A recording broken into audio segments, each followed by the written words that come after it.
Hey everyone, we're going to start with a structure tonight. One that is so huge, so technically silly, and so unapologetically Roman that it still makes modern engineers squint. Before you get too comfortable, please like the video and subscribe. But only if you really like what I do here. And please tell me in the comments where you're watching from and what time it is for you. It's always interesting to see who is joining us from all over the world. Now, turn down the lights and maybe turn on a fan to make a soft background noise. And let's take it easy as we go through tonight's hazy little history. You can't start with architecture magazines or engineering diagrams if you want to learn about the Colosseum.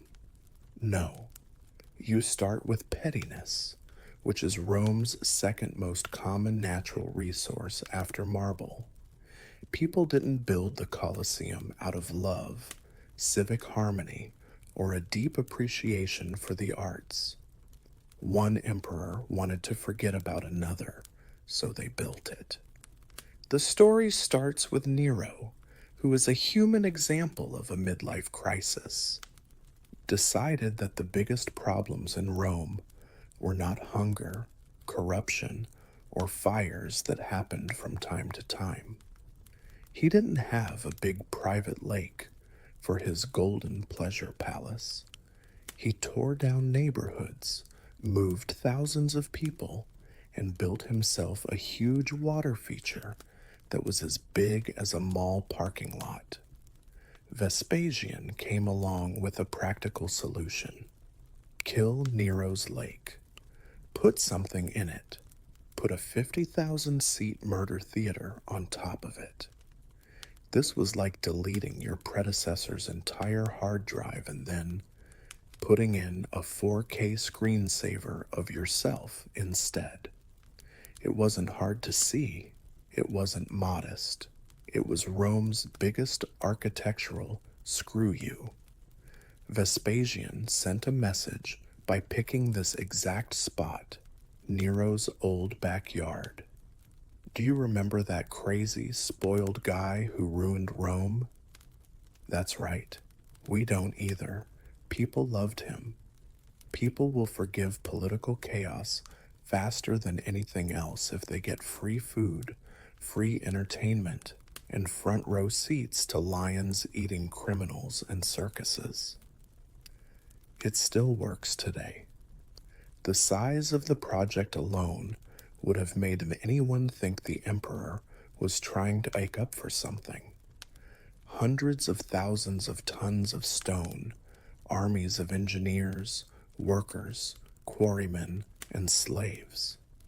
All of them worked together to build something that loudly said, Rome is back. Work began around 70 CE. It was necessary to stabilize, level, drain, and pack the site.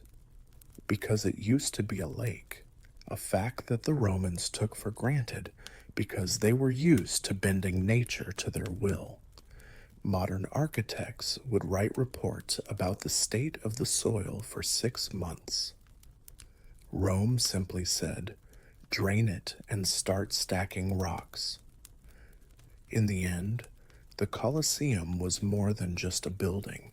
It was like psychological warfare wrapped in stone, an apology from the government, a boost to morale, a way to get people talking, and a show of strength all in one big circle. Other empires built temples to make their gods happy, but Rome built stadiums to make its people happy and to fix its mistakes. This wasn't just about engineering, this was stone revenge. Once Vespasian agreed to build the biggest revenge project in the ancient world, Rome did what it always did. They did better than expected. The Colosseum wasn't meant to be impressive. It was meant to make all other civilizations feel unsafe. Egypt had pyramids, which were cute. But they didn't have seat numbers. Greece had theaters, which were great, but no one ever fought lions in them. There were palaces in Persia. Nice. But could they have a naval battle and a mass execution at the same time? In the afternoon, the Romans built the Colosseum with the energy of a civilization that chose violence and good city planning every day. It was easy to take the first step. Make it so big that it doesn't make sense. The Colosseum could hold about 50,000 people, which is like building a mid-tier NBA arena and filling it with 50,000 people who have never heard of deodorant. Rome didn't just build big, they also built quickly. The building started in 70 CE, and by 80 CE, the first people to see the show were already spilling wine on the seats. Meanwhile, modern construction companies spend 3 years fighting over permits to build a public bathroom. But Rome drains the lake, moves the rocks, stacks them, and ties them together with iron. It's done. The outside of the Colosseum looks like a huge stone wedding cake for people who can't get over their anger. 4 floors high, there are arches everywhere and columns in 3 different styles. The Romans couldn't agree on one mood, so they picked all of them. It was the... It's like wearing all of your clothes at once and saying it's fashion. But here's the smart part. The Colosseum was not only beautiful, but it was also useful. Those arches weren't just for show. They were pieces of engineering genius that could hold weight, spread stress, and withstand earthquakes. Like a group of co-workers pretending to be productive, each arch takes on the pressure from the ones next to it. The Romans used to put in vomitoria, those huge tunnel corridors that let tens of thousands of people could get in and out in minutes. Yes, vomit. No, it doesn't mean rooms for throwing up. It means hallways that throw up crowds. Helpful, quick, and a little gross. A great way to think about the Roman Empire. The Colosseum was not just a stadium, it was a public announcement. Rome has a lot of money. Rome has a lot of power. Rome is not interested, and Rome wants you to know this. If you've ever stood in front of the Colosseum and thought, how is this thing still here while my apartment wall crumbles if I look at it? What's wrong? Roman concrete is the answer. The old building material that laughs at time, the weather, and degrees in structural engineering. Roman concrete was not as fragile as the cement we use today. The stuff that breaks when a squirrel sneezes on it. Roman concrete was made with volcanic ash, lime, seawater, and a lot of imperial pride. It changes chemically over hundreds of years, forming new crystals that make it stronger as it ages humans. On the other hand, they may get back pain and emotional problems. Scientists today study Roman concrete as if it were the secret to living forever. Modern engineers gather around samples of this ancient material, poke it with tiny tools, and whisper, "How are you still alive?" The concrete replies, "Because I wasn't mixed by cheap contractors who had to meet a deadline." The Romans got volcanic ash from Podwoli, which is near Naples, because they thought that living on a supervolcano was the key to making buildings that last forever. They mixed that ash with lime and poured. They poured it into wooden molds and watched it harden into something that could withstand earthquakes, fires, riots, invading armies, time, weather, and tourists in Milan carving their initials into everything. The Colosseum's base was a huge concrete ring that was 12 meters deep and built on top of the lake bed that Nero had drained. The Romans just asked, "Is it soggy?" And that was it. They didn't need 2 years of environmental impact reports and 3 lawsuits like we do now. Will we put up a building here? Anyway? Yes, also. The materials weren't the only thing that made their design great. It was the way it was done. First, they built the concrete core. Then they wrapped it in layers of travertine limestone blocks held together with iron clamps. These clamps worked like metal stitches, holding the whole thing together like a giant sandwich that could withstand earthquakes. And here's the smart part. The concrete in the Colosseum isn't all one big piece. It's a system with many layers. Each level has a slightly different amount of density and flexibility, like the world's first cake that doesn't fall apart. When tremors happen, the building doesn't fall down like modern parking garages do. Instead, it absorbs the shock. The Colosseum is still standing 2,000 years later, though it is cracked, scarred, and missing a few teeth. It ages like a Roman grandmother who can't die, isn't impressed, and silently judges every building around it. The arches were the skeleton of the Colosseum, and the concrete was the muscle. But not like your skeleton, this one didn't creak when it stood up. Arches were not the only thing the Romans used. They turned them into weapons. They built an entire building based on the idea that curves are stronger than straight lines. A lesson that modern architects seem to have forgotten after glass skyscrapers were invented. There are 240 arches on the outside of the Colosseum, and each one is perfectly shaped, spaced, and smug. They make a huge stone rib cage that could survive earthquakes, bad weather, angry mobs, and 2,000 years of tourists pretending. They know what they're seeing. The building is basically a huge shrug in architecture, the force of gravity. I don't know who she is.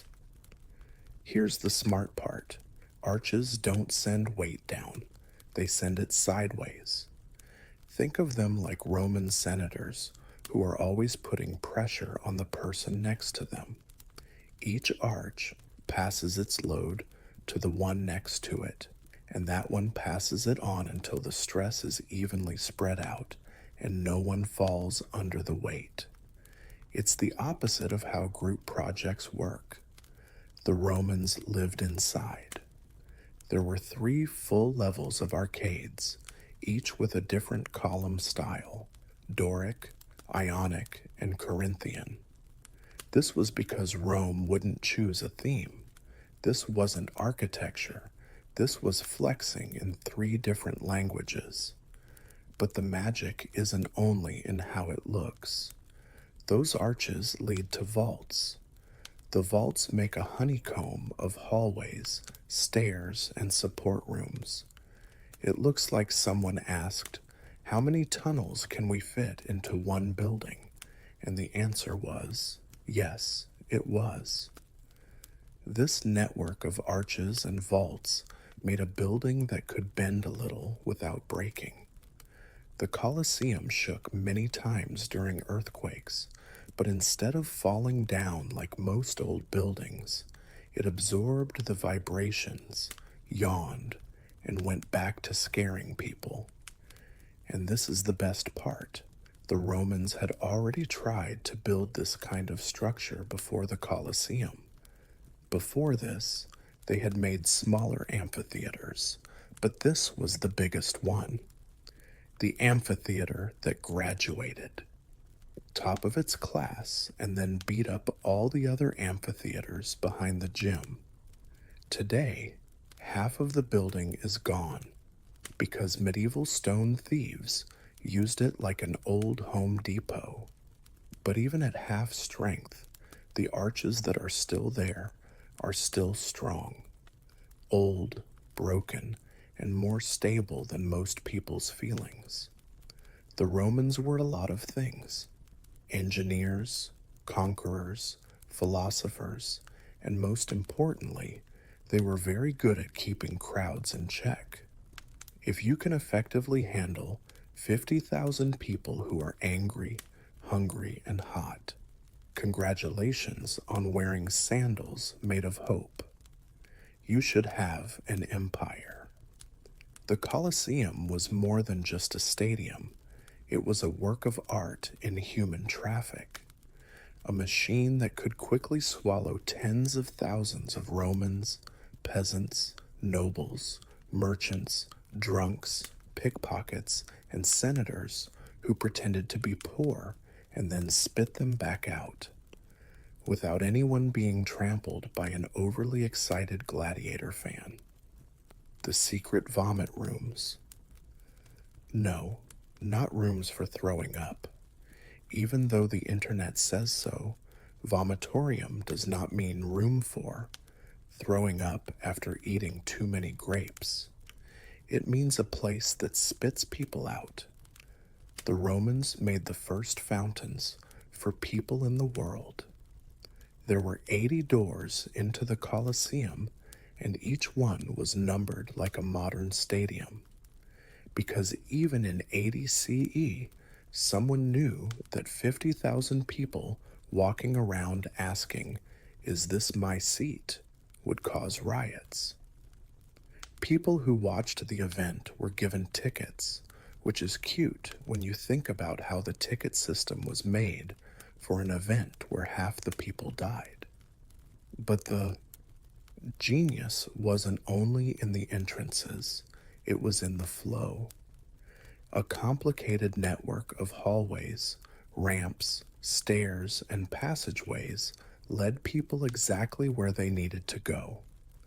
Of course, rich people had direct express lanes to the best seats, while poor people were funneled up narrow staircases into the nosebleeds, where they could squint at the carnage and pretend to enjoy it. The Romans were very good at separating people by height. Rich people were close enough to smell the gladiators. People who were poor sat far, enough to smell the pigeons. And then everyone acted right because Rome built the place like a stone maze where traffic moved smoothly, whether people wanted it to or not. That was impressive by itself. The exit speed, though, is what really makes the Colosseum stand out. The arena could hold 50,000 people, and with its carefully angled hallways and quick exit design, everyone could get out in 5 to 10 minutes. 5 to 10 minutes. This is not possible in modern stadiums that are built with computers, algorithms, and fire codes. Rome figured out how to move people around. With arches, concrete, and raw anger, the Colosseum was more than just a building. It was the first design for all major airports, theaters, subway stations, and stadiums. Since it worked, though, the Hypodium, which was the underground complex beneath the arena floor, was the Colosseum's brain, heart, nervous system, and slightly crazy imagination. This secret place was where the real engineering flex took place. You saw gladiators, animals, and the scenery above. Under, you saw the ancient Roman version of backstage chaos, but there were more chains, less sleep, and a much higher chance of being eaten by something. There were tunnels, rooms, cages, ramps, corridors, and machines on the 2 floors of the Hypodium. Someone must have told a Roman engineer to build a dungeon, a zoo, and a theater backstage all at the same time. The engineer must have said, "Say no more." The dungeon, zoo, and theater stretched the whole length and width of the arena floor. It was a secret hive where hundreds of enslaved workers worked in the dark, guiding animals, getting gladiators ready, moving props, and making sure nothing blew up, or at least that it blew up at the right dramatic moment. Lions paced restlessly in wooden cages, bears growled in the dark, and wolves, boars, leopards, and ostriches waited in cramped stalls, all wondering which genius decided they should be entertainment today. Gladiators moved through these halls too, sometimes limping, sometimes praying, and sometimes staring down a tiger and thinking about changing careers. The whole place shook with the sound of creaking machinery, snarling animals, and men shouting over each other like an ancient Roman production crew trying to keep a show on schedule. The machinery itself was amazing. Wooden elevators powered by counterweights and a lot of human labor could lift whole cages or whole sets of scenery straight through the arena floor. Imagine being a gladiator standing in pitch blackness on a platform, hands shaking while a dozen. Above, slaves pull ropes that sound like dying oxen. Suddenly, the platform shoots up. The trapdoor bursts open, and you're in the sun, surrounded by 50,000 screaming Romans who expect you to fight something that also doesn't want to be there. It wasn't just animals and fighters. Sometimes the hippo crew lifted entire miniature forests, trees, rocks, and even fake hills to make the arena look like different places. A flat sand floor in the morning could turn into a wild woodland by noon. It was all about making the arena look good. It took theater directors hundreds of years to learn how to yell at interns. Walking through the hypergame must have felt like stepping into a fever dream. The heat, noise, smell of wood, sweat, straw, and fear all mixed together. It was organized chaos, mostly organized, often chaotic, and always dangerous. If the Colosseum was Rome's showpiece, the hypogeum was the engine room, hidden, complex, and completely insane. If there is one part of the Colosseum that makes modern engineers sit down, breathe heavily, and rethink their career choices, it's the elevators. Yes, elevators, not metaphorical ones. Actual platforms designed to lift animals, scenery, and sometimes very confused gladiators straight through the arena floor.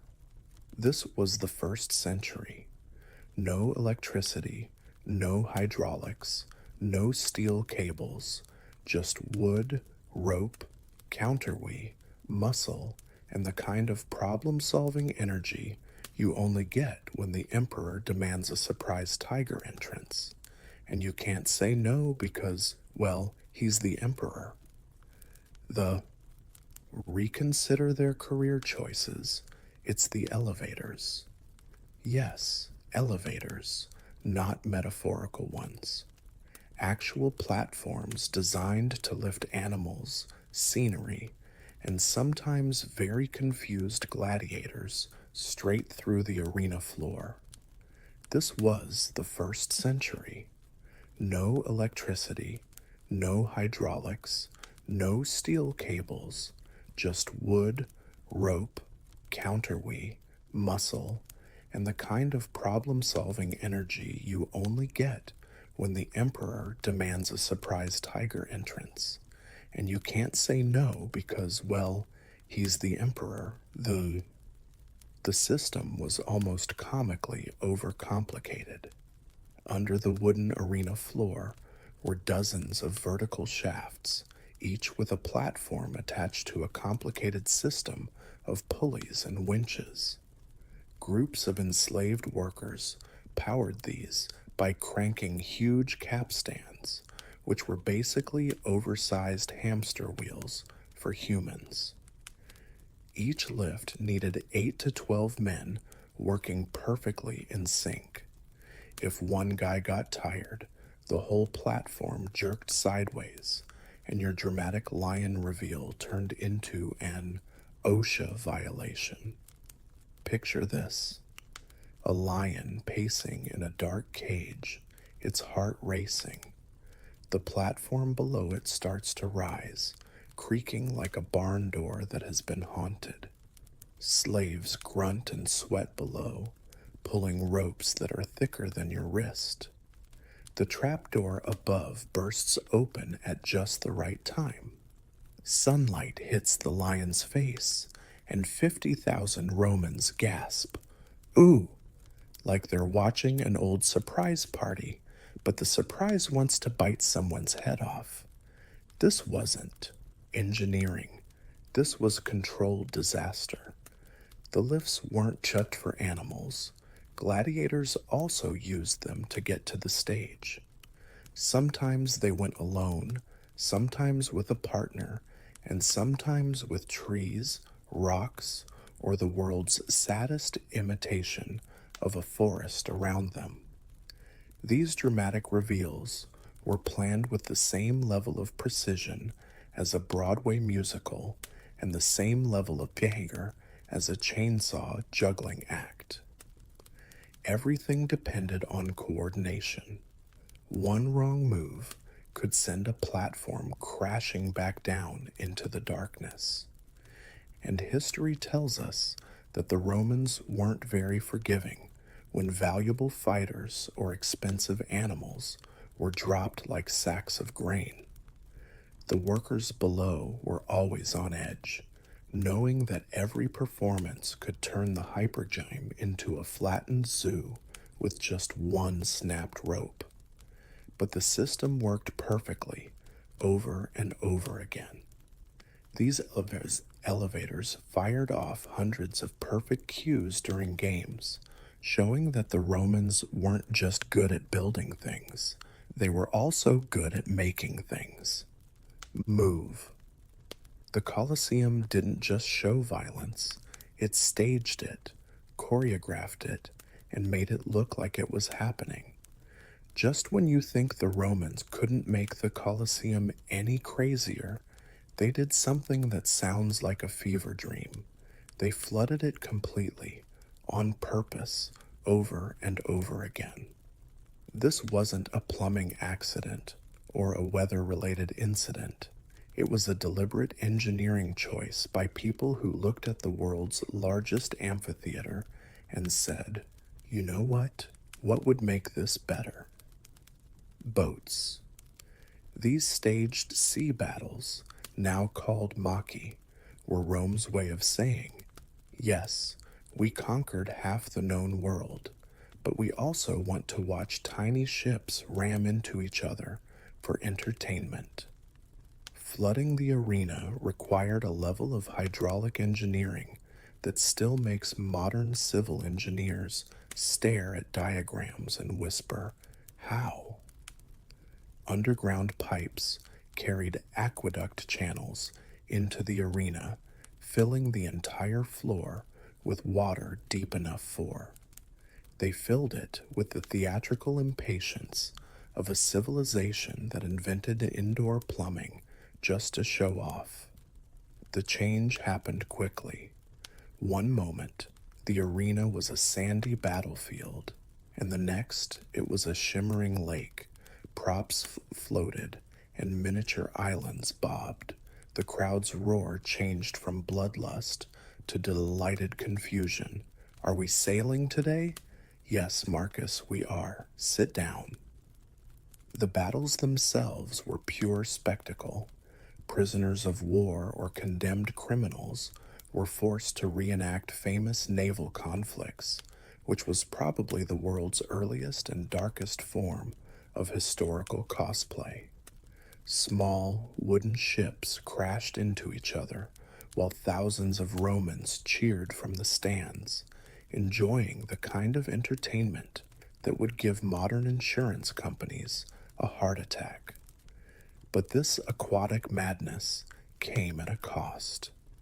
Water logging the arena repeatedly was terrible for the wooden. Flooring, the substructure, the hypergym, the staff, and probably the general morale of anyone responsible for cleanup. Eventually, the Romans realized that operating a pop-up lake inside a stone building was expensive, impractical, and created mold that probably had opinions.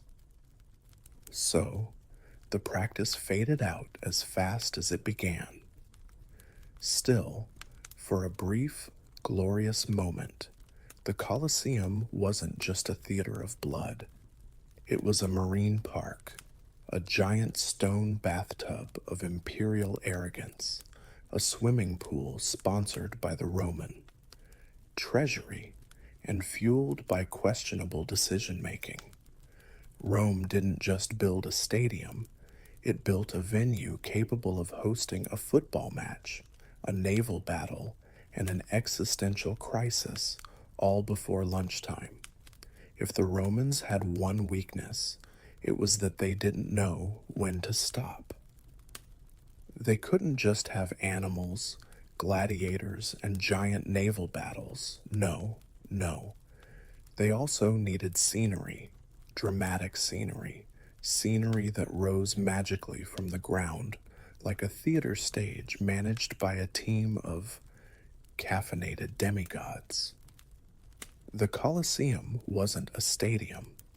It was an ancient special effects studio, centuries before Hollywood learned how to blow things up on purpose. Beneath the arena floor, inside the hypogeum's labyrinth of tunnels and platforms, sat a collection of wooden frames, painted backdrops, portable forests, artificial rocks, and the world's earliest set decorations. When the Romans wanted to transform the battlefield into a desert, a woodland, or a miniature mountain range, all they had to do was attach the props to the elevators and tell the people working backstage when to start. Then, boom, instant scenery. Imagine being a gladiator, squinting in the dark below, only to be lifted into the arena surrounded by a plastic-looking forest built by a man who hasn't slept in 3 days. Meanwhile, the audience gasps as if they are seeing divine intervention. In reality, they are seeing the blood, sweat, and tears of a whole workforce running on stale bread and fear. These scenery lifts were part of. The same elevator network was used for animals and fighters. 1 minute, the arena might look like a flat, sandy floor. The next, a lush forest pops up, complete with shrubs, fake trees, and the occasional real tree that someone stole from a nearby villa. The Romans didn't care about accuracy. They cared about spectacle. If it looked vaguely like nature, that was good enough for them. Some lifts even supported life-sized props like small huts or miniature temples for elaborately staged mythological reenactments. Condemned. Criminals were often forced to act in these plays, playing heroes like Orpheus or Hercules. The actor always ended up in a bad situation. Call it ancient method acting. The engineering precision needed for these scene changes was amazing. Everything had to be just right. The trapdoors, the platforms, the timing, the actors, and even the wild animals that sometimes escaped their cages. An entire production was on the verge of disaster, but the Romans did it over and over again, creating the illusion of magic long before stagecraft had a name. For the audience, it was a dazzling display. For the workers underground, it was probably pure chaos. But for Rome, it was another triumph. Proof that if you gave them a giant arena, they would fill it with everything except basic restraint. If you've ever visited Rome in summer, you know the sun doesn't shine. It assaults you, it melts you, it turns you into a human raisin within 4 minutes. Now, imagine sitting in that heat with the 50,000 other sweaty Romans were crammed together like olives in a jar, waiting for a gladiator show to start. The Romans knew that if they were left to roast alive, their crowds would riot. So they came up with something that sounds like it came from a storybook. The Valerium, a giant retractable sunshade that covered about 2/3 of the Colosseum. This wasn't a cute little canvas tarp. It was a huge network of sails, ropes, pulleys, and masts. It was so big and complicated that only one group in the empire had enough experience to run it: the Imperial Navy. Yes, Rome used real sailors to provide shade. Imagine telling a naval commander, yes, your new assignment is not fighting pirates, but adjusting a giant umbrella for sweaty civilians. These were men trained for maritime warfare, now hoisting what is essentially the world's oldest beach tent.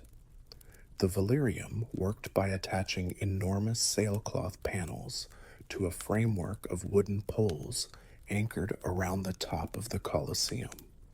Sailors maneuvered ropes that stretched across the whole amphitheater like a giant spider web.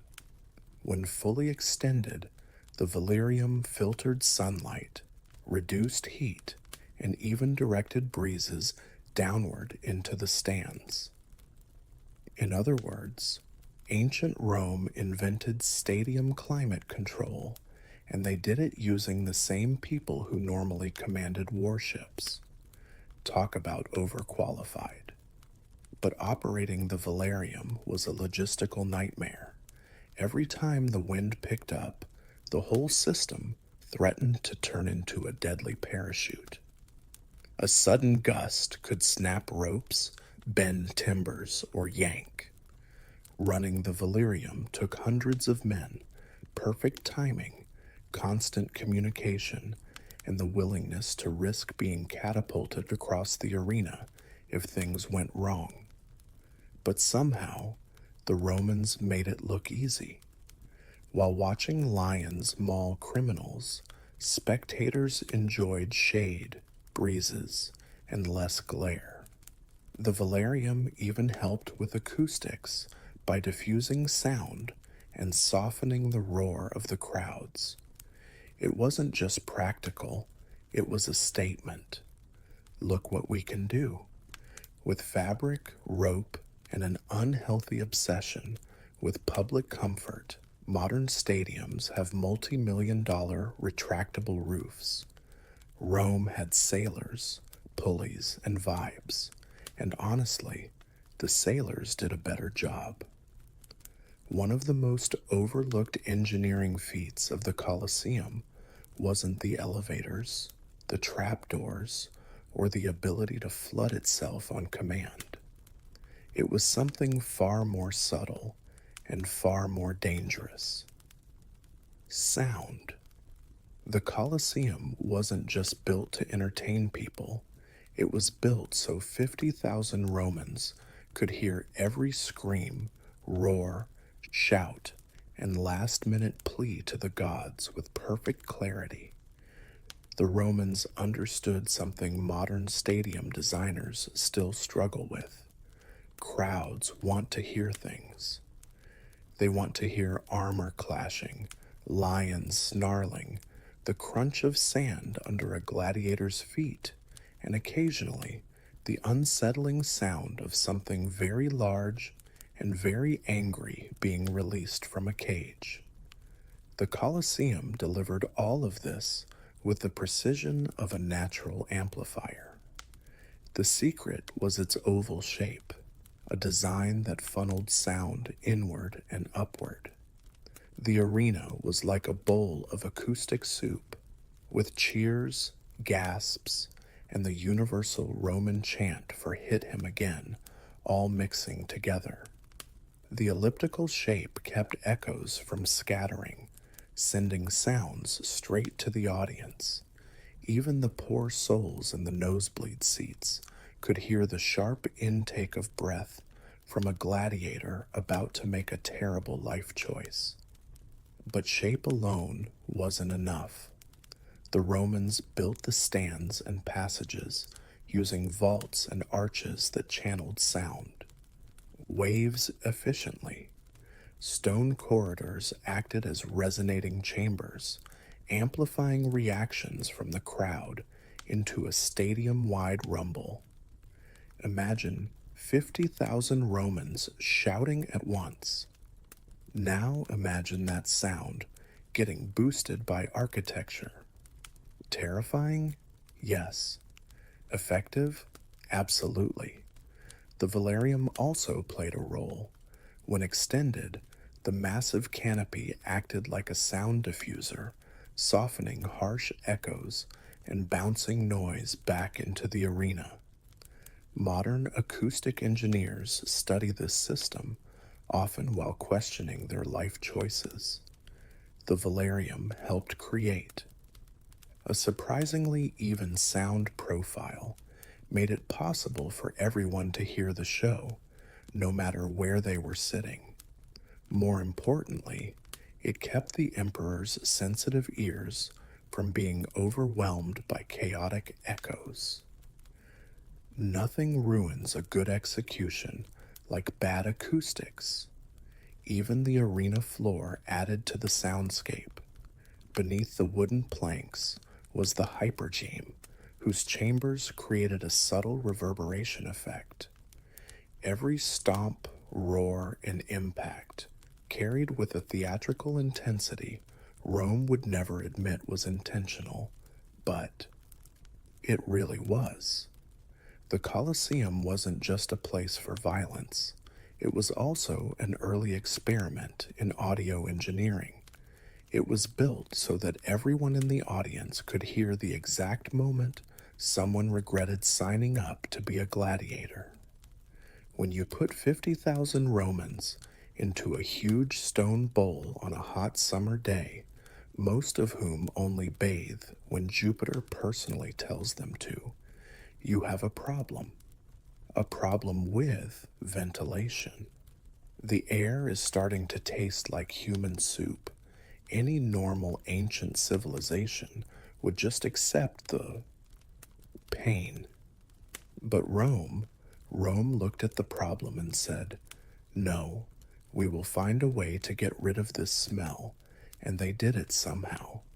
The Colosseum had a surprisingly advanced ventilation system, which modern architects pretend they don't care about.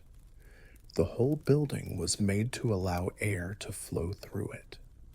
It was like a giant stone chimney that pulled air in through the arches at ground level, funneled it up through hallways and stairs, and let it out at the top. It was normal for hot air to rise. The air was cool. In the following, it was a huge convection, fueled by nothing but physics, and the hope that the person next to you wouldn't pass out from the heat. The way the seating tiers were designed also had an effect. The arches at each level acted like huge wind funnels, catching breezes and moving them around inside. Let's not pretend that the effect was air conditioning. It wasn't. But it did keep the place from becoming a sweaty death trap. The Romans didn't know what a venturi was, but they built it into half of their buildings anyway because they were overachievers who had access to volcanic ash. And then there was the Valerium, which was a huge shade for the sun. It not only kept people alive, but it also helped move air down into the stands. When it was stretched out, it acted like a big sail that caught the wind. The sailors changed the ropes so that the canopy was at the right angle. It was too flat, which stopped the air from flowing. If you angled it too much, you basically made a kite big enough to pull the Colosseum into the Tiber. The stakes were a lot. The hypodium even helped the airflow. The arena's many tunnels, chambers, and passageways made natural drafts that pushed air up through the trap doors. The floor acted like a ventilation grate during games, letting cooler air from below mix with warmer air from above. Yes, the air that rose from the hypodium often smelled like animals, sweat, wood, and mild despair, but it was still air. The end result was a stadium that never completely suffocated its fans, even on days.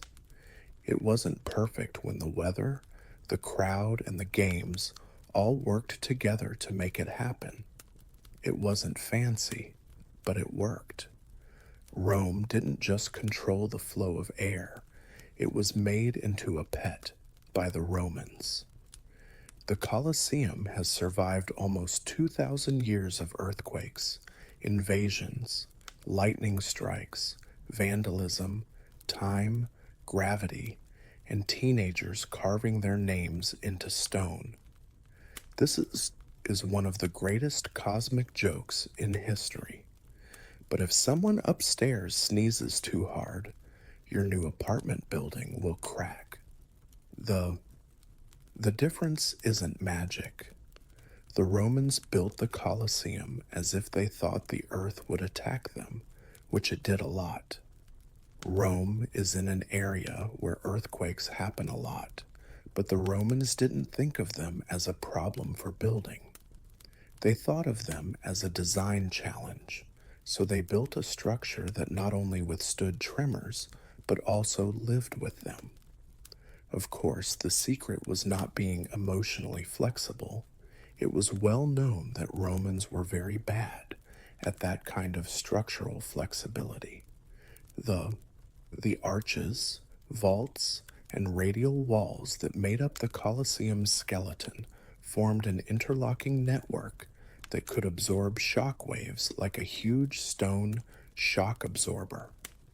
When earthquakes happen, which they do a lot, the forces spread out through this web of supports instead of concentrating in one spot and causing a lot of damage.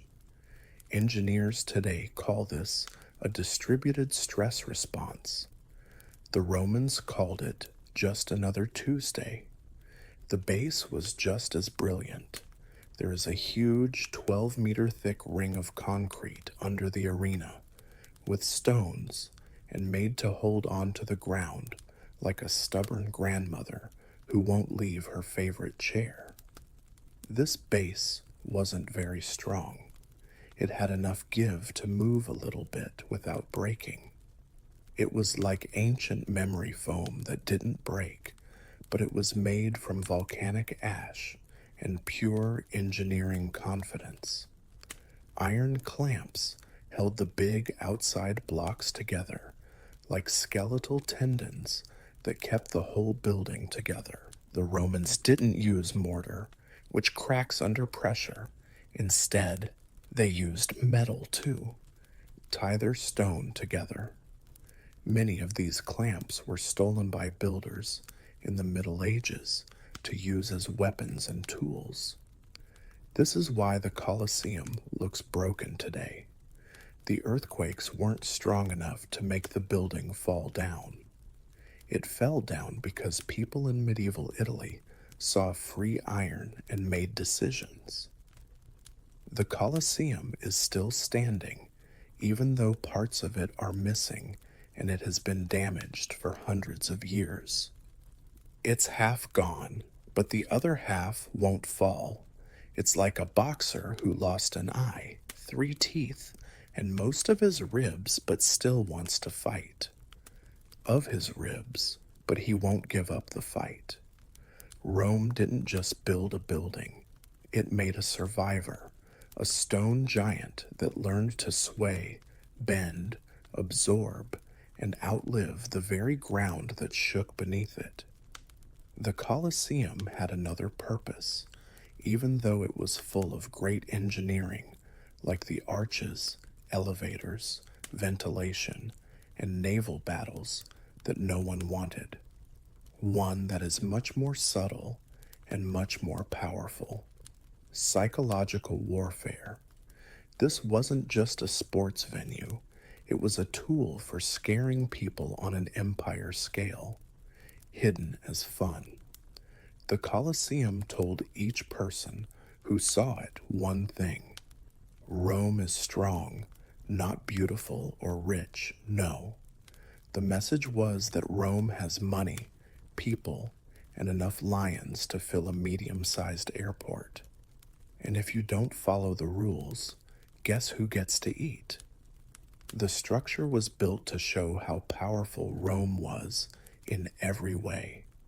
The size of it alone made it bigger than any other amphitheater ever built. It must have felt like getting close to a huge stone monster that was shaped like an ellipse, quietly judging the clothes you wear. There were huge statues of gods, heroes, and emperors all over the outside. Each one was carefully chosen to remind you that Rome made great things and could just as easily destroy you. The fear machine got even smarter once you got inside. The seating was based on social class, which was a vertical reminder of the Roman hierarchy. Senators and other important people sat close to the action, almost breathing in the gladiators' sweat. Commoners sat high up in the nosebleeds, looking down at thee. Like ants watching other ants fight slightly angrier ants, slaves, foreigners, and people who aren't important stood at the top, probably wondering why they were there at all. And then came the shows, each one carefully planned to remind people that Rome was in charge of everything. Exotic animals were brought in from lands that had been conquered, showing how far the empire had spread. Naval battles reenacted Rome's victories. Executions made the fates of criminals and rebels more dramatic. Fights between gladiators honored strength, discipline, and skill. Rome insisted that it had these traits, even when evidence said otherwise. The sheer logistics of these events showed a frightening level of skill. You shouldn't fight against a government that can bring tigers from halfway around the world just to throw them at a man with a spear. The message of the Colosseum was clear. See what we can do for fun. Think about what we can do when we're really angry. The emperor's presence only made the fear stronger. On game days, he sat in the imperial box, which was a real throne built into the arena that tens of thousands of people could see. He could hear every cheer, gasp, and scream that came from above. It was impossible not to feel the power of Rome. So yes, the Colosseum was an architectural wonder, but it was also a tremor in stone, a reminder that Rome ruled not just through roads and armies, but also through fear, spectacle, and psychology. The Colosseum should not exist according to all laws of nature, physics, chance, and common sense. not be here anymore. It should have fallen apart hundreds of years ago, like a responsible old building that quietly turned to dust. But the Colosseum isn't to blame. It is small minded, stubborn, and driven by the spirit of a civilization that would not give up even when it was falling apart. The Colosseum chose to live forever instead of dying peacefully. Rome has been hit by earthquakes many times, which have broken walls, ripped arches apart, and sent big pieces of stone crashing to the ground. Medieval builders stole. It used marble and iron clamps to build churches, fortifications, fountains, and maybe even a few houses for people who wanted to show off to their neighbors. The Colosseum lost whole parts of its facade, its seating, its flooring, and all of its decorations. But the rest of the building is still standing, like a giant who has been hurt and won't lie down. For hundreds of years, it did everything except what it was made for. It was a fortress for rival medieval families, a quarry for building materials, a Christian shrine, and a market, a place to stay, a place to throw things away, and finally a tourist attraction where people take selfies in sandals that cost more than the average Roman made in a month. The Colosseum stayed scarred, empty, and strong through it all. Today, all that is left is a small part of the original building, but even that piece is bigger, better, and more stable than most modern stadiums. You could flatten the Colosseum, bury it in the ground, and set it on fire, and it would probably just shake off, harden, and become a new kind of landmark. It just won't die. Part of the reason it has lasted so long is because of Roman engineering genius, like the concrete, the arches, and the foundation. But there's something more, something that makes you feel something. The Colosseum turned into more than just a building. It became a symbol of human ambition, cruelty, creativity, and strength. Every stone holds the memory of a civilization that dreamed big and built things that matched those dreams. You are standing in front of it right now, can feel the weight of history on all sides. You can see what Rome was, what it became, and what it left behind. 1,000 times, the city around it has changed. The Colosseum, on the other hand, is still there, like a bored emperor watching centuries go by and waiting for the next show. The Colosseum wasn't built by Rome to last forever. The Colosseum, on the other hand, didn't care. It chose to last anyway. In the early Middle Ages, armor was easy to figure out. Having metal on your body means you have a slightly better chance of not dying. It didn't matter if it sparkled, matched your horse's saddle, or made you look slimmer around the waist. What mattered was staying alive, not style.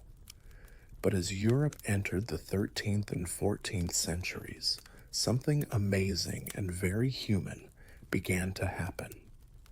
Knights, who were like tanks with social status, began to care about how they looked inside those tanks.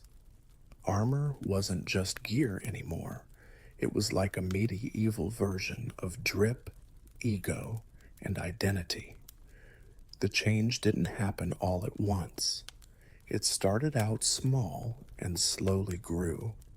Lines carved into helmets, or a decorative pattern of rivets on a breastplate. After that, those little touches got bolder. Etched vines crawled over the steel.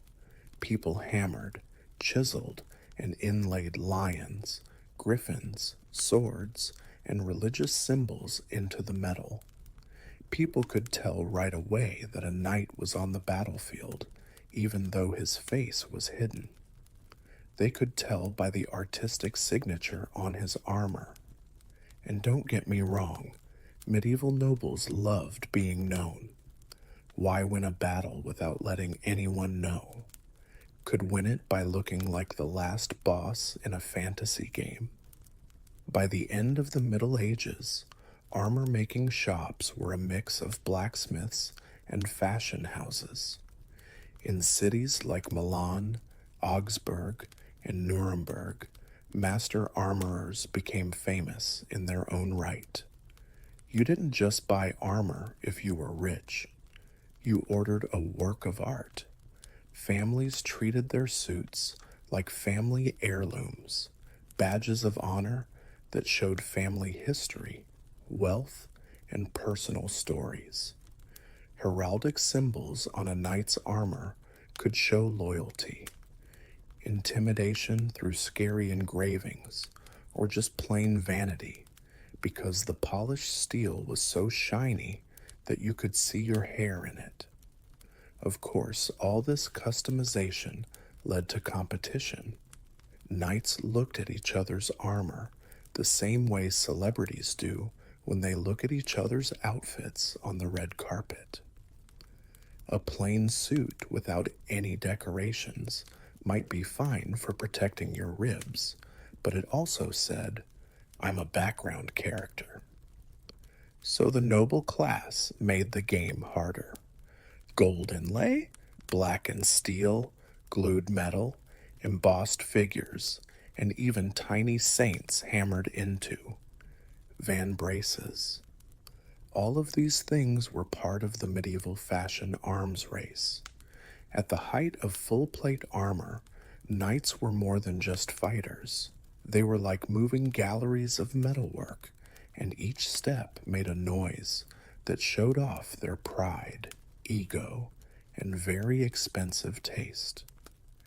Fashion had finally caught up with armor. As armor became more and more decorative, a new type of medieval celebrity appeared, the master armorer. They weren't just blacksmiths with strong arms and dirty aprons. By the 14th and 15th centuries, they were skilled workers, equal.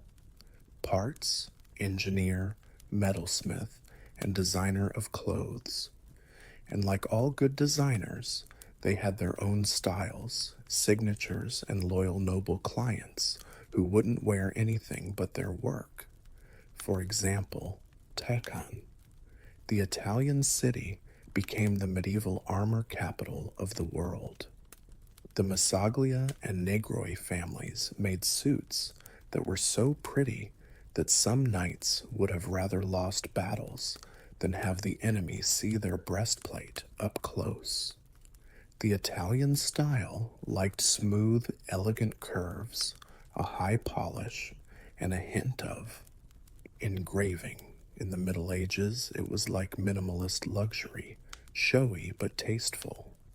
Yes, my armor was more expensive than your castle. Then there was Germany, where Gothic armor came from. There are all kinds of sharp lines, fluting, and scary ridges. It looked like someone who loved architecture but hated the people who lived in buildings made German armor. It was brave, dramatic, and almost too stylish for its own good. And it wasn't just nice to look at. Fluting made the plates stronger, so they could be lighter without losing their strength. In this case, form actually made function better, which knights loved because they didn't want their armor to fall apart when someone poked them with a halberd. These master armorers signed their work, kept pattern books, and passed down secret techniques like family recipes. Some were so well known that nobles had to wait months or years for work. Picture being a duke and telling your troops, "No campaign this summer My new cuirass isn't ready. No one would have blamed him for that. The delay was worth it because of the quality. But what really made these craftsmen special was how they combined beauty with danger. A Milan breastplate could have angels and saints carved into it, but it could still stop an arrow from a long bow. A German Gothic gauntlet might have very dramatic finger ridges, but it still worked well to crush someone's helmet. The best armor combined looks with protection, showing that people in the Middle Ages could love fashion without forgetting that they could be stabbed at any time. Century. Master armorers were so important that whole courts were built around their shops. Patronage came in, rivalries got worse, innovation grew, and knights went into battle feeling like models on a very dangerous runway, knowing that their armor wasn't just forged, it was made. Heraldry was like the logo for armor, which was like designer fashion in the Middle Ages.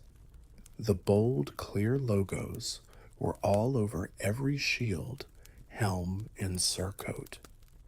Before people learned to read and write, there were no Snapchat filters or even standard uniforms. Heraldry was a very useful solution. How do you tell who is behind steel plates and moving quickly on a war oar? The answer was easy. You make the knight into a moving billboard for your family. Heraldry wasn't just random art. Every color, shape, and pattern had a meaning. Lions were a symbol of bravery. Eagles stood for imperial power. Fleur de stood for purity. And sometimes families chose strange things, like 3 dead fish, because medieval nobles were not very good at graphic design. But no matter what the symbol was, it was always linked to a family. A knight brought with him hundreds of years of family history when he went into battle. The crest on a helmet was very important, like wearing your whole family history as a coat. Some knights were quiet. A small animal carved out of wood or a simple plume of dyed feathers. Some people wanted the most chaos. There were full-sized wooden dragons, snarling boar heads, giant wings, and even tiny castles on the helms. Picture yourself riding into battle on a 3-foot wooden horse. Swan stuck to your head. Useful? No. Famous? Yes, for sure. Heraldry helped people find friends on chaotic battlefields, but it also became an important part of nighttime fashion. A warrior's presence was enhanced by a well-designed coat of arms. It showed that you were wealthy because only the rich could afford dye, embroidery, and repeat orders for capes that caught fire if you stood too close to a torch. It said it would be loyal. The colors of a person's liege lord were often on their gear, and it said who you were. Brave knights picked bright red or gold, while dark and brooding main characters picked blacks, blues, and scary animals that looked like they wanted to bite someone. Heraldry went beyond just the armor. Horses were dressed in matching clothes, making the knight and horse look like one stylish outfit. Shields turned into canvases, and sometimes they were so well made that losing one in battle was like losing a fancy purse. Even lances had heraldic pennants that waved in the wind in a dramatic way. Reports of status, confidence, and sometimes false self-esteem. By the end of the Middle Ages, heraldry was an important part of a knight's identity as a protector of the body. But heraldry showed off the soul, or at least the family's favorite PR version of it. Together, they made medieval warriors into living symbols that everyone could see right away in a world where recognition was everything. Once armor became a fashion statement in the Middle Ages, knights looked for new ways to make it look more than just useful. The enemy is so beautiful that they hesitate before stabbing you. Step into the vibrant world of etching, gilding, bluing, and inlay, the decorative methods that turned plain steel into art. These weren't quick touches. They needed skill, chemistry, steady hands, and an owner who didn't mind spending the same amount of money as a small village's yearly income to look great. Etching was the first technique that worked. Armorers used acid to carve patterns into steel, making detailed pictures that would have made Renaissance. Painters are jealous and sigh. Scrollwork, flowers, geometric bands, saints, and mythical beasts all became fair game. And because nobles in the Middle Ages had no sense of moderation, they often asked for all of these things at once. A single breastplate could have spiraling vines, fierce lions, and angels dramatically pointing swords at demons that looked a lot like political enemies, but etching wasn't enough. Knights wanted something that would shine, stand out, and catch the sunlight during a joust, like a medieval paparazzi. Flash. Then gold and silver inlay came along. Nobles loved this process because it was slow, expensive, and completely unnecessary for surviving a battlefield. It involved hammering precious metal into carved grooves. Nothing said, "I am important," like armor that sparkled every time you moved. A knight could light up half the tournament ground by turning his torso. Bluing was another favorite. It was a way to heat steel until it turned a deep, rich cobalt color. This looked good too. It was beautiful, and it also helped keep rust from forming, which was a good thing. It was a rare event, but it happened. Black and gold armor, in particular, became very well known. Picture a warrior in midnight blue armor with gold trim stepping forward. Scary. Yes, true to history. Of course. The Biandian court made it almost their dress code. Embossing took things a step further. Instead of cutting into the metal, armorers hammered out shapes from the inside, making figures stand out. All of a sudden, armor had three-dimensional dragons, muscular saints, and steel that was shaped into swirling fabrics. It was like wearing haute couture in the Middle Ages, but it weighed 60 pounds and could stop an arrow. By the 15th century, armor that was decorated wasn't just gear, it was a high-end item. Not all knights wore steel. They wore status, art, and the medieval version of a flex. Battlefield armor needed to be useful, flexible, strong, and able to withstand sharp metal flying at high speeds. The philosophy behind tournament armor was entirely different. As a bonus, look amazing, wow everyone, and stay alive. The medieval equivalent of large-scale athletic competitions, combined with fashion shows, political networking, and ego displays, was called a tournament. You might as well have arrived barefoot if you were dressed in plain steel. Compared to military armor, tournament armor was heavier, thicker, and frequently much more ornate. Why? Because aesthetics were important in competitions.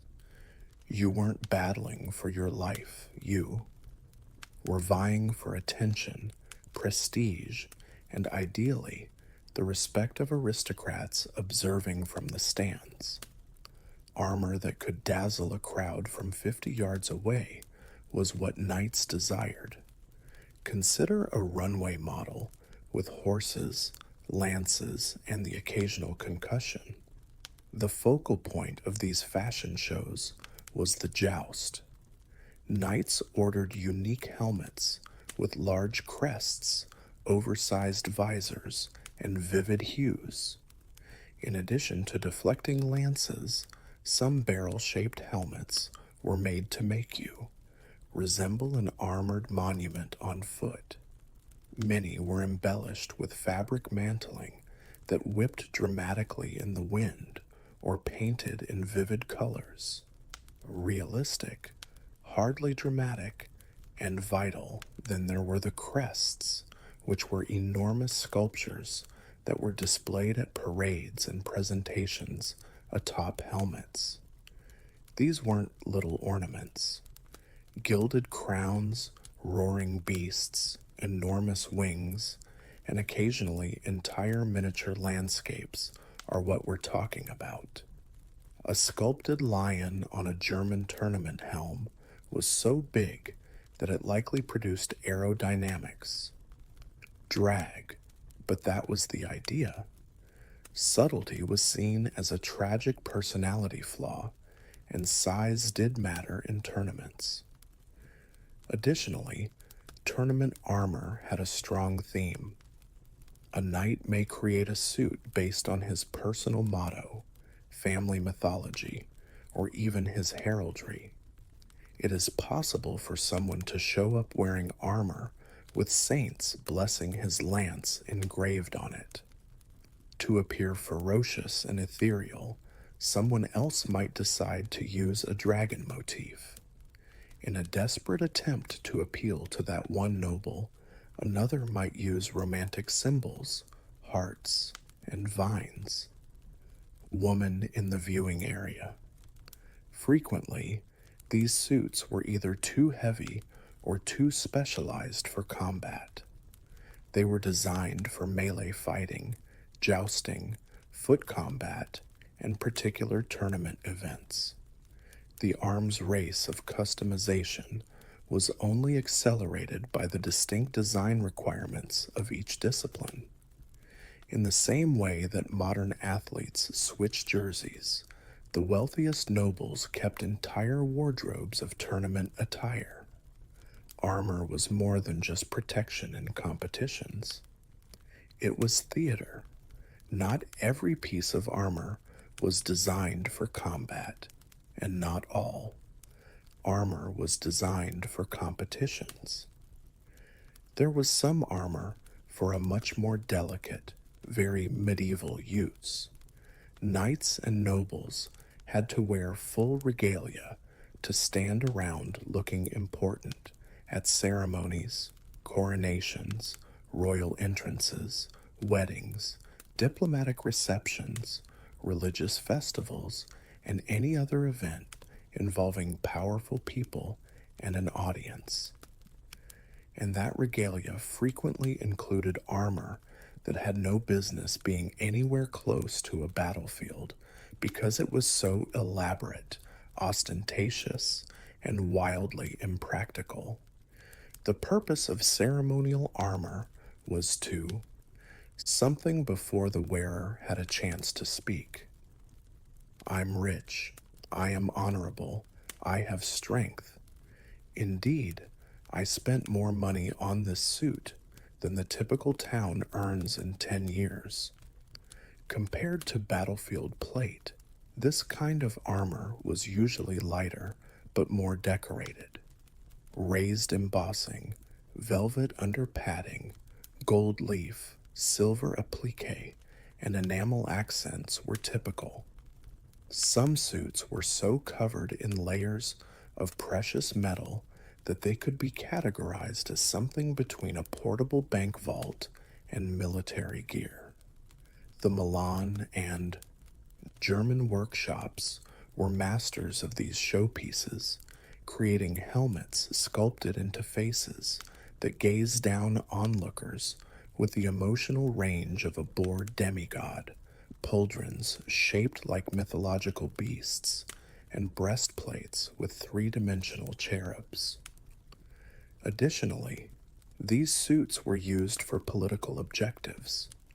A noble's procession through a city while donning ceremonial armor was a declaration of heritage, power, and stability.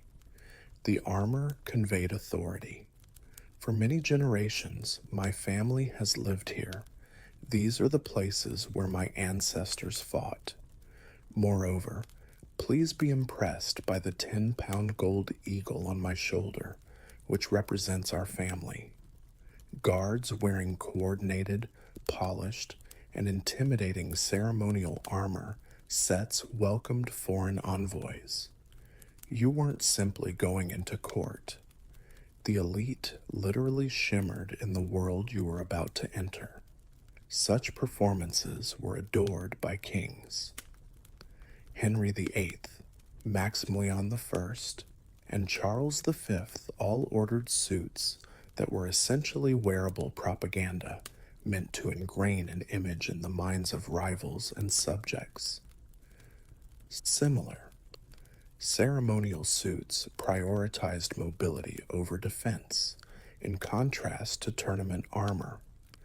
After all, a knight's greatest risk at a royal wedding was to trip over a stone staircase or become mired in a conversation with someone he hated. But these suits were made with incredible precision, even though they lacked battlefield toughness. Craftspeople worked for months to perfect the symmetry of designs that most onlookers could only see from a distance. No lives were saved by ceremonial armor. Reputations were shaped by it. The extreme regional variations in medieval armor fashion are among its most intriguing aspects. It was more than just armor. It was steel-hammered cultural identity. A French nobleman could be identified by his silhouette alone, and an Italian knight bore no resemblance to a German knight. If nations stood a quarrel over which luxury brands are the best, medieval Europe did the same, but with spear-deflecting armor. To begin with, Italy was the Milan of Milan armor. In actuality, Italian armor was graceful, streamlined, and exquisitely sculpted. Their suits had a polished, almost flowing look thanks to the Milan workshop's mastery of rounded, smooth surfaces. Even the utilitarian aspects appeared sophisticated. Their breastplates gleamed like mirrors, and their skill at crafting armor whispered, "Yes, I can kill you, but I'll look fabulous while doing it." Their helmets curved elegantly. It was armor with the assurance of an aristocrat. Meanwhile, Germany adopted an entirely different path. Gothic armor was dramatic, angular, and nearly architectural, pointed sabatons, deep fluting, and tall ridges. Everything had the appearance of belonging in a cathedral constructed by a very passionate person. Soft curves were unimportant to German armorers. Structure, intimidation, and steel shaped like dark stone were important to them. A German knight loomed rather than merely walked. Armor was also strengthened by fluting. Thus, there was actual engineering behind these intimidating designs. Go. It was up to the Germans to create something both structurally sound and terrifying. As usual, France was in the middle of showmanship and elegance. Without the extremes of German Gothic flair or Italian sleekness, Parisian and tour workshops created armor with exquisite craftsmanship, clean lines, and tasteful ornamentation. The medieval equivalent of effortless style was French armor, which was elegant but never ostentatious, and stylish but never desperate. At the French court, knights favored armor that implied nobility without, shouting it from the roofs. England also created its own style, heavily influenced by imports from Italy and Germany. English knights preferred selective luxury combined with pragmatism. Although they tended to steer clear of the more ostentatious flourishes, they did adopt decorative trends. Nevertheless, affluent English aristocrats, such as the Black Prince, favored elaborate blackened armor with gold accents, the medieval equivalent of a well-tailored black suit with eye-catching cufflinks. Even Eastern Europe and Spain had different identities.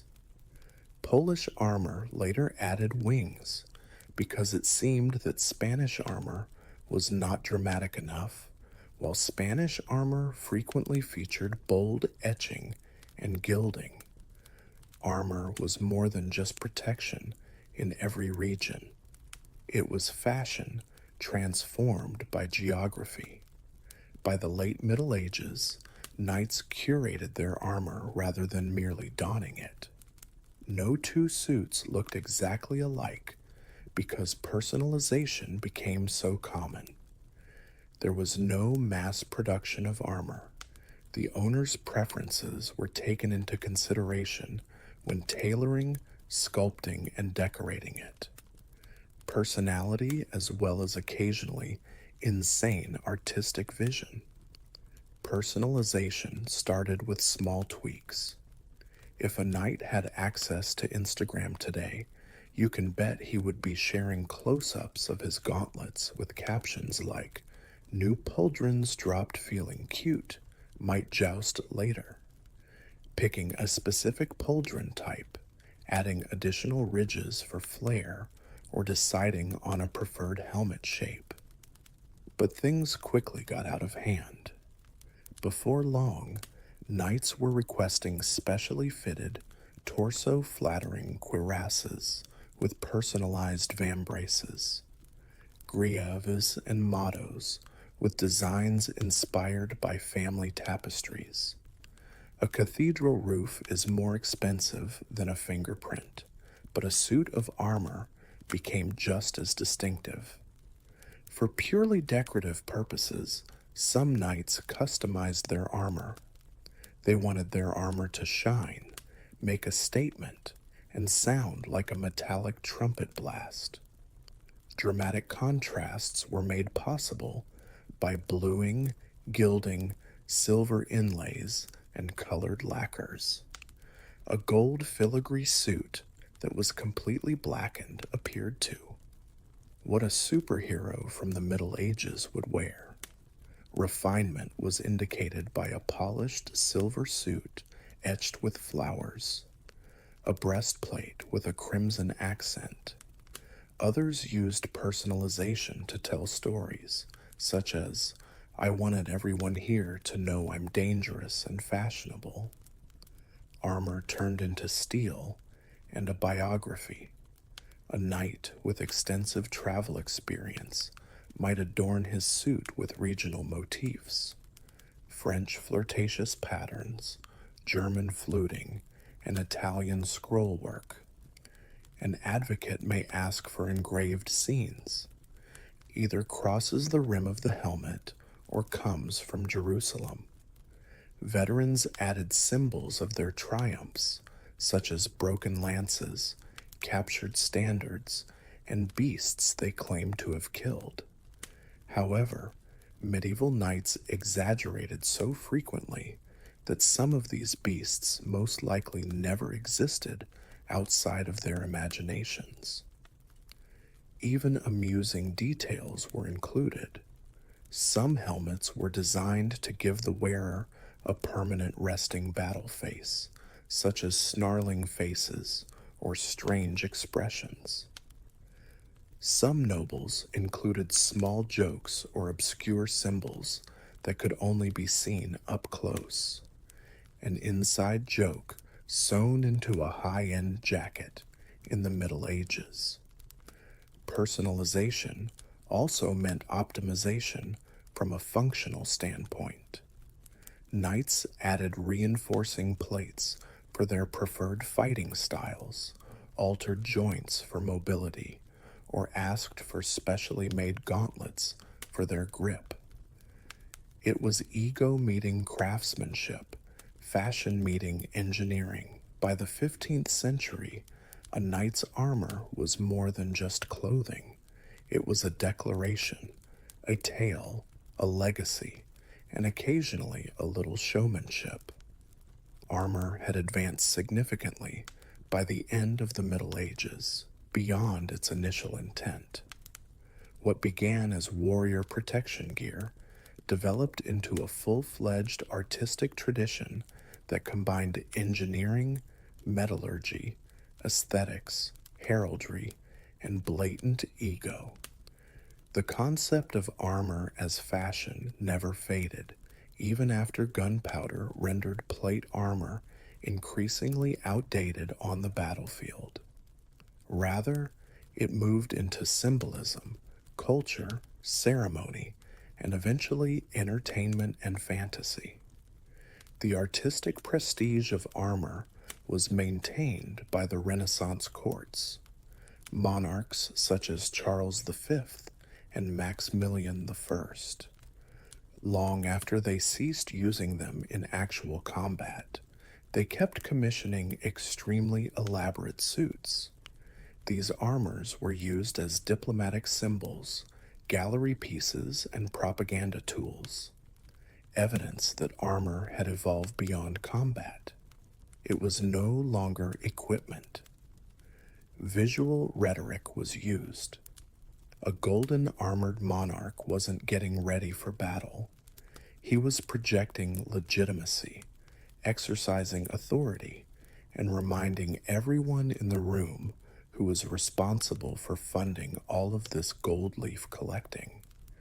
In later centuries, nobility treated armor like fine art, exhibiting it in private collections, museums, and halls. Some families preserve ceremonial suits as cultural artifacts, even though they had never seen combat.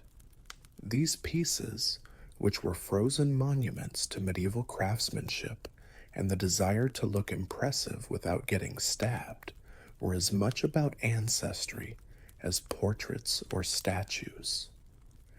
The fashion legacy of armor also endures in surprising ways.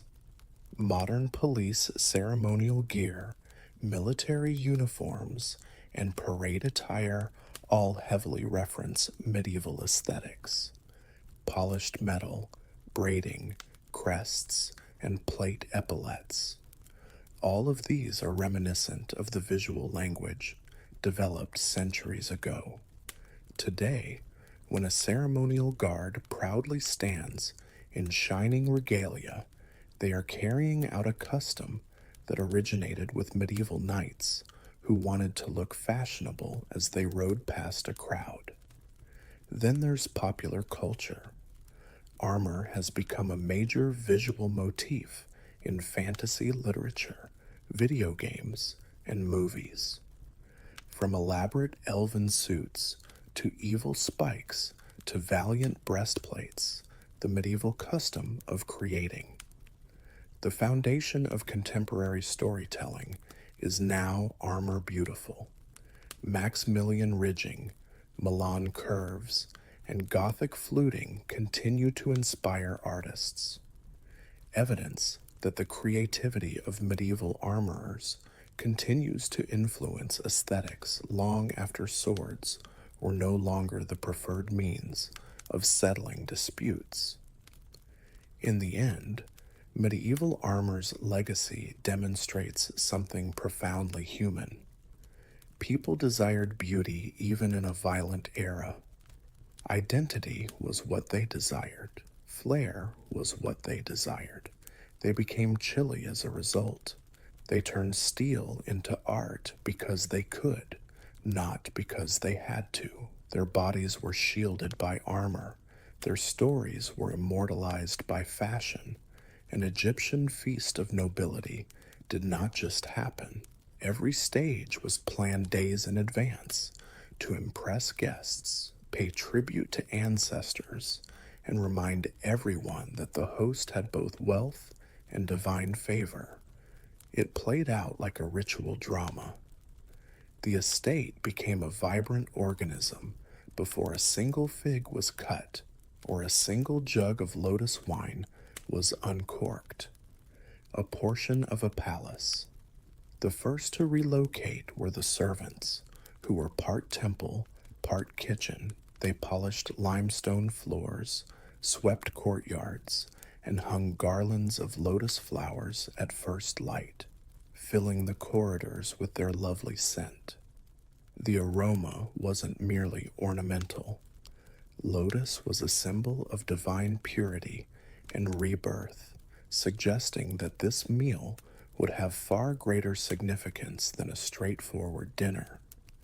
Other servants examined amphorae filled with wine, beer, date syrup, or spiced oils in storerooms. They listened for hollows and tapped jars, tones, and examined seals to ensure that nothing had tainted the sacred hospitality. It was a social crime to serve high-ranking guests stale pomegranate wine. Teams of cooks started going through mountains of ingredients that were brought from markets, farms, and the estate's own gardens in the outer kitchens. The softness of the figs was sorted. Baskets of grapes were washed in cool water from the home well, and dates were split and filled with nuts. Jars of honey were heated to a rich, golden sweetness, would be easily incorporated into sauces or drizzled over pastries. The scent of freshly baked barley bread, crackling fat, and roasting goose filled the air. Kitchens became noisy, crowded, and hot. However, there was a disciplined rhythm to everything. These cooks were doing more than just preparing food. They were getting ready to present their status through food. However, there were other priorities besides food. The musicians came to practice flute harmonies and harp melodies that would add elegance to the evening. Guest lists were examined by scribes to make sure everyone was seated in accordance with rank, because putting someone in a position that is even marginally below what is expected of them could start a generational feud. As soon as guests entered the grand doors of the villa, servants prepared to anoint them with pallets of cosmetics and fragrant oils. Like a miniature pharaoh, the noble host supervised the preparations beyond the commotion. They decided which rare foods, honey cakes, exotic fish, and imported wine would be served at the feast, which heirlooms to showcase, and which statues of ancestors to honor. The most obvious message: the gods have blessed, prospered, and favored this house. After all, a feast was more than a meal, it was a show. The scene itself had to speak before Egypt's elite took a single bite of food. The setting was just as important to a noble feast as the food. The Egyptians thought that mallet reflected harmony, beauty, and order. Everything from the Nile's rise to a person's heartbeat was controlled by the cosmic balance. Thus, the host didn't just set up a dining room. They restored an atmosphere fit for gods, kings, and ancestors. The majority of feasts were held in lush garden pavilions or spacious open courtyards where the evening breeze relieved the day's heat. Water lilies and lotus flowers, whose petals opened as the sun sank behind palm groves, were tended to by servants in pools. These pools served a purpose beyond aesthetics. It was thought that the shimmering fields of the afterlife were echoed by the reflection of torchlight dancing on water. When aristocrats relaxed close by, they were symbolically perched on the brink of eternity, a poetic reminder that the joys of life were ephemeral, holy, and intended to be relished. Brightly colored columns around the courtyard showed images of gods providing protection. The blue ceilings mimicked the night sky, which was dotted with tiny golden stars. The furniture was placed with consideration. Carved wooden chairs for distinguished guests, low tables for food, and padded mats for others to relax on. The room had to make an impression from every angle. The instant a visitor entered, the feasting areas of Egyptian nobles were a reflection of their obsession with symmetry. An unevenly spaced jar or a misplaced cushion weren't just careless, the cosmic order was upset. Lighting was very important. Taller bronze stands held torches that flickered dramatically, and servants positioned oil lamps in key corners. The room had an almost dreamlike haze as the glow softened the stone walls. As if ancestors, shadows danced across painted murals depicting scenes of feasting. Themselves were assembling with the living. Even the fragrances were deliberately created. Swirls of frankincense and myrrh were released by incense burners, which are thought to purify the area and draw divine attention. The aroma of roasted meats, lotus petals, and honey-glazed pastries cooling close by created a sensory tapestry that was enticing, decadent, and a little unearthly. The host took one last stroll around the area before the feast started. They examined where the fruit bowls were placed, made adjustments, torches, straightened garlands, and made sure the way to the ancestor shrine was unobstructed. Everything had to be flawless. Egyptians believed that the gods themselves might wander through the festivities, and if the divine were watching, nothing less than perfection would do, not just for prestige. Long before the first tray of roasted goose left the kitchen, a feast among Egyptian nobles really got underway. The guest's arrival marked the beginning of it. A leisurely, graceful procession of aristocrats who regarded the mere act of appearing like a ritual of quiet rivalry, hierarchy, and beauty. After all, guests carefully prepared cosmetic oils that smelled like paradise in jars, and part of the entertainment for the evening was to see who looked the most radiant, who wore the finest linen, and who had spent a small fortune on them. Noble men and women bathed in lotus petal infused perfumed water hours before sunset. They smoothed their skin with polished alabaster cosmetics after exfoliating with natron salts. They were vital. Everyone had a sense of hypnotic mystery and protection from the sun thanks to the thick kohl lining their eyes. Men used mixtures of myrrh and cinnamon oils to fragrance their chests, while women applied red ochre to their lips. Even hairstyles, such as intricate wigs, that could weigh as much as a newborn calf, tight braids, and golden beads spoke volumes.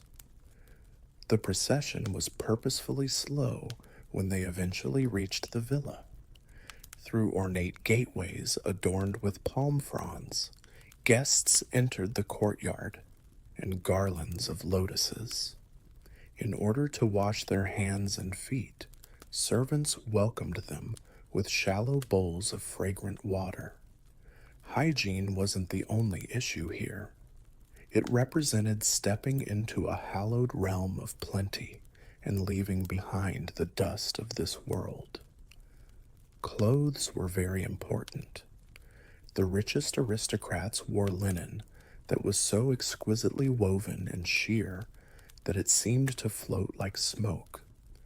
Hours of meticulous folding and jewelry starching were necessary because some clothing was pleated into exact zigzags. Gold sparkled on throats, ankles, and wrists.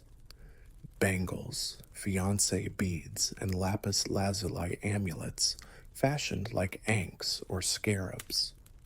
These were more than just accessories. They served as conversation starters, status symbols, and protective charms. More about a family's wealth could be revealed by a single gold collar than by any speech. Each visitor gave a customary greeting as soon as they entered. They offered brief prayers for prosperity, bowed before household shrines, and whispered blessings to the ancestors. Each was given a personal welcome by the hosts, a chance for subtle flattery, and for competitors to look at each other's attire.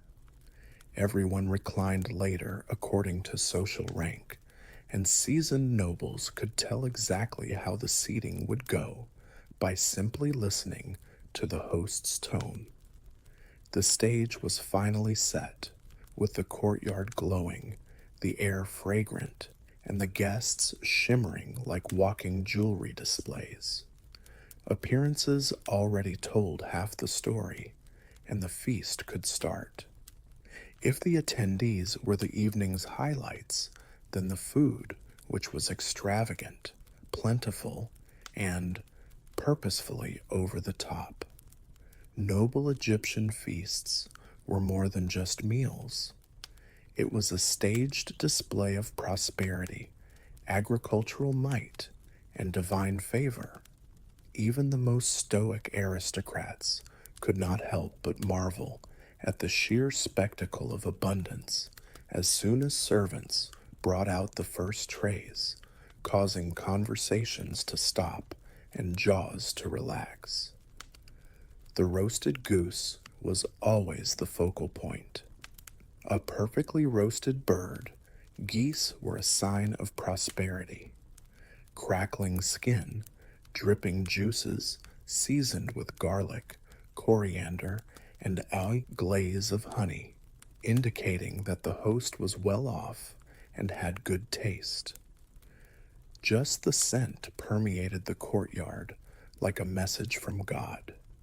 Whole ducks, quail, or pigeons joined the goose in some estates, arranged in ornamental patterns that appeared too lovely to eat, but no one hesitated for very long.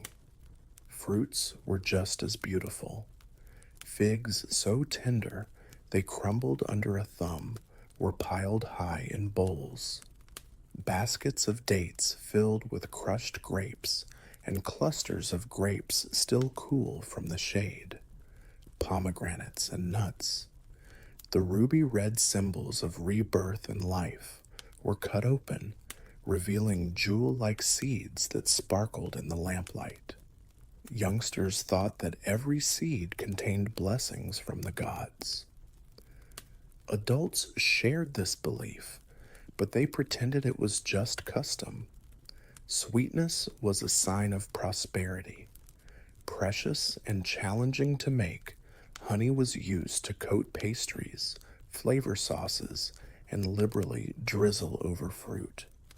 Nobles preferred honey-flavored cakes with a golden, glossy surface that resembled animals or lotus flowers. The sweet dish was more than enjoyable. It was an indication that the family could afford the best ingredients available in the Nile Valley. The gaps were filled with breads and vegetables. Barley bread loaves were twisted into braids or shaped like animals, their crusts dusted with flax or sesame seeds. Bowls made of polished wood or alabaster were used to serve lentils, chickpeas, cucumbers, leeks, and radishes. To remind guests that nothing served here was ordinary, even basic dips like hummus like bean pastes were enhanced with herbs and oils. Then there were the beverages: lotus infused wine, spiced date wine, and the best beers made from Emma wheat were all readily available, in remembrance of the deceased and living who were honored that evening. Servants kept cups full. The banquet told a tale before a single toast was raised. This home is flourishing. This family is fortunate. Every visitor will feast like the gods themselves tonight. The drinks transformed a noble Egyptian feast into something transcendent, while the food served as its anchor. For refreshment, Egyptians drank more than just wine or beer. Drinks served as symbols of celebration, ritual, sensuality, and spiritual significance.